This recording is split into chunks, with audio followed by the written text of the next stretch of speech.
Hey there, welcome to Practical School. This is a channel where we dive into different topics in the hopes that we can all become a better version of ourselves. Today's first lesson is going to be the golden rule of life. Treat others the way you want to be treated.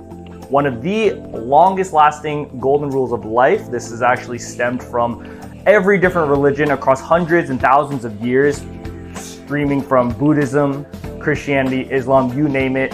This rule has its own version of existing. And the rule is as simple as it is. You have you and you have another person, and you have a way that you would like to be treated from this person. So then, therefore, it's best for you to treat them in that same way. So what happens when we take this simple rule and we mix it with complex human beings? Well, if you look at today's world culture, it doesn't go too hot. And you might ask yourself, why? Why, if we're all trying to treat each other well, why is there so much conflict? Why do we hurt each other so much? I was editing this and I noticed I actually accidentally deleted a clip, but essentially the clip was I'm describing what I think the three most important components to treating others the way you want to be treated are, and that's self-worth, expectations, and ego. I believe these three components are the most important when it comes to how we navigate our treatment of others and kind of understanding how people treat us. So let's explore them. So let's start with self-worth.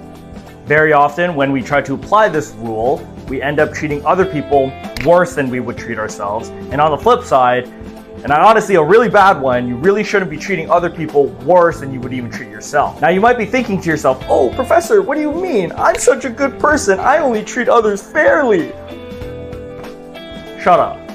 And you also might think, oh, but professor, everybody's so mean to me. You know what? They deserve it. They deserve that treatment.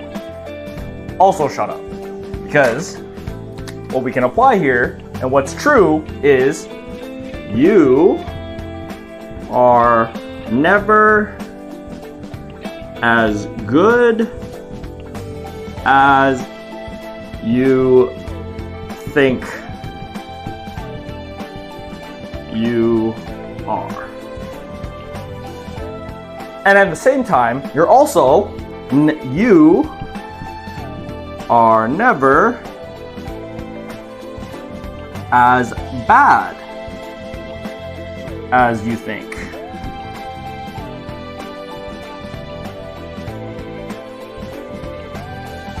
Now, I want you to really think about these two things, because very often we're in our heads of how good we are as a person, how bad we are as a person. You don't know that. You don't know how everyone else perceives you. So everything that you think you are very often is not telling an accurate story. So don't take it too serious, because let's be honest, you're special, but you're not that special, all right? In essence, when it comes to our self-worth, the most important thing is to know yourself and treat yourself fairly to you. You know, you can't be treating people better because you think they deserve this better and that you're here on this kind of hierarchy and they're here and therefore it should be like this. No, you treat yourself based off what you know, treating yourself fairly, and that's how you would treat other people. It's when self-worth changes and you see yourself here and someone else here, or vice versa, whatever, that's where the self-worth can become a problem.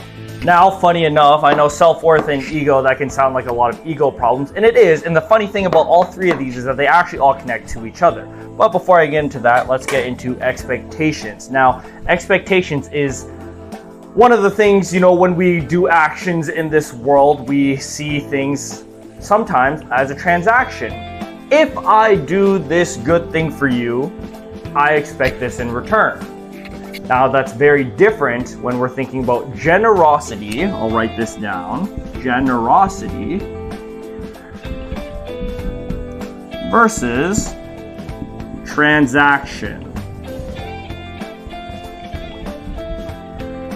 There's a big difference between doing something that you believe is right versus doing something believing you should get something in return. Now, don't get me wrong. There is a fine line here, because one of the biggest things and one of the biggest reasons why this rule is so difficult is because very oftentimes we feel like we're being taken advantage of. We start off being generous, We keep on being generous to someone, they take that generosity for granted, they don't really give much back, and therefore you start to question, is this a transactional relationship? And this can happen with everyone. This can happen in your romantic relationship, your friendships, your parents, whatever it is.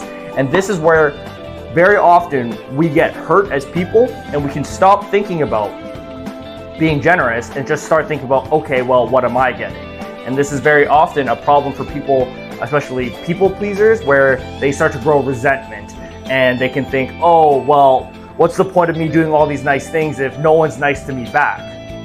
That's the problem. You can't think of it like that. You have to treat others the way you want to be treated. That doesn't mean everyone's going to treat you that way.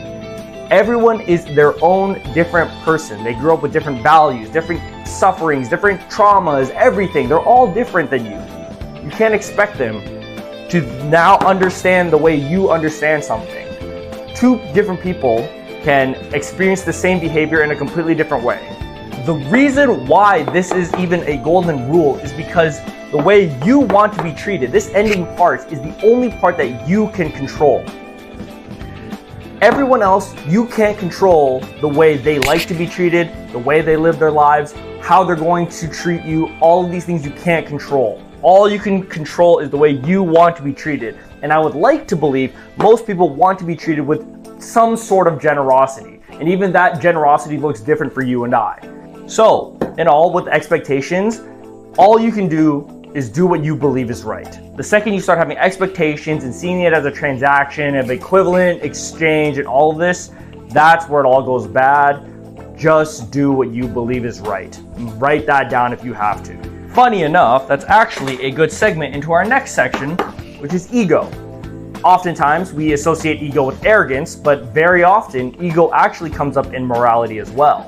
So let's use our example from expectations and say, well, I'm going to do what I believe is right, and I believe X is right. And you see someone, oh, he did not do X.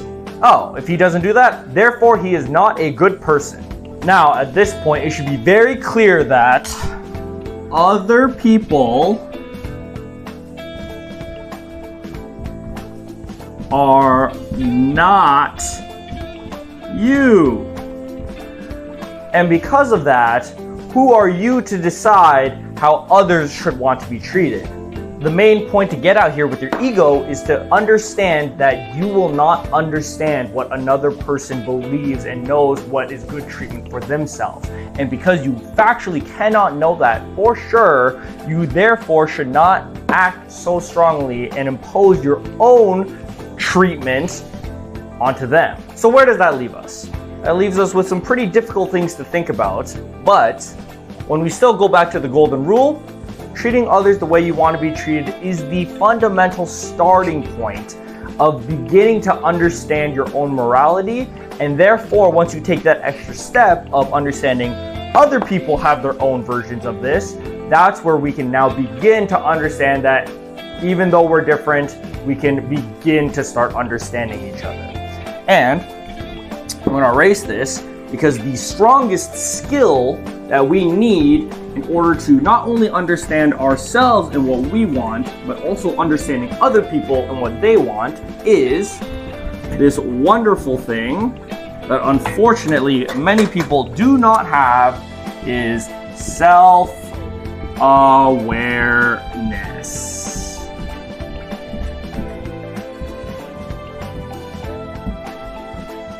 One of the main take-home points I want you to take from this is that you are not going to do this golden rule perfectly all the time, every day, every moment.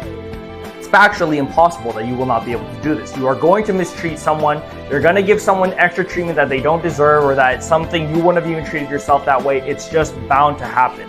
But it's important to have the self-awareness, understand this, and reflect on these moments. It's when we begin to reflect on our own actions of how we're treating other people and how they may have been treating us, is where we can start to understand that, hey, maybe some people are a little bit different, and hey, maybe I was going through something, or I was going in some worse emotional state and therefore I acted this way, and hey, wait, if I was in that state, maybe someone else was too. Maybe they were not in a great place in their life and therefore they mistreated me. all of these things can happen. And when we get closer to understanding ourselves, then we can start to understand that other people are going through their own battles in their own different way. And that's where we can start to be a little more kind. Because how would you like to be judged off of your worst moments? You're going through something and you mistreat someone. It's bound to happen. You're not perfect. No one is. So, do we judge others based off of our worst or their worst moments? No, you don't. And everybody's going to be going through something in life. Everybody's got their own challenges. Everybody's got their own different views on life and everything. It's a very vast, big world out there. But at the end of the day, I think all that matters is that we understand that there's that difference. We understand that everyone has their own battles. We understand that all of these things, everything in the world is happening and it's pretty fucking crazy out there. And hold on, I know what some of you are thinking right now. Some of you are thinking, well, other people, Professor, they don't deserve it because they're not good people and I'm the one with the self-awareness and I'm the kind person and they don't give that back to me, so therefore they don't deserve it. Shut up. You don't really know how everyone else perceives you. It's impossible. You can get an idea, but you'll never really get there. You'll never really know what people are thinking. So therefore, can't think like that. And here, I'll give you an example. I want you right now to think about 2 people that you think are annoying. Take a couple seconds. Think about it. I bet you that wasn't very difficult now, was it? A lot of us find people annoying, and you can easily name them. Now I want you to ask yourself, do you think you're annoying? Be honest. And I bet you 95, 99% of people that'll see this will think, no, I don't think I'm an annoying person. And because of that difference, it's pretty obvious to see that we aren't really aware of how other people perceive us. And because of that, we can't really know other people. And I know, it can feel very isolating when you're surrounded by people that maybe don't think the way you do, and you can feel like, man, why am I even treating people the way I want when I don't really get treated fairly? I know those things can hurt, but at the end of the day, all you can do is control the way you are. And if you truly, genuinely believe that is what's right to do, that is the best way to act, because that's you being the truest version of yourself. And that's where I'm gonna leave it. And I think it kind of comes down to that basic rule at the end of the day is to just be yourself. But I'd like to add on to that, you should also be okay with other people being themselves, because everyone has their own reasons of why they treat others the way they do, and everything is way too complicated for any of us to truly understand. So at the end of the day, be yourself and understand it's okay if other people are being themselves too. And even though there's a bunch of conflicts and we're all divided and all of this and that, and it does, and some things do need to be addressed, don't get me wrong, not excusing everything. If you're fucked up, you're fucked up, don't lie now. At the end of the day, all you can do though is just be yourself and be okay with other people being themselves. And at the end of the day, with all of that, still always continuing to be kind.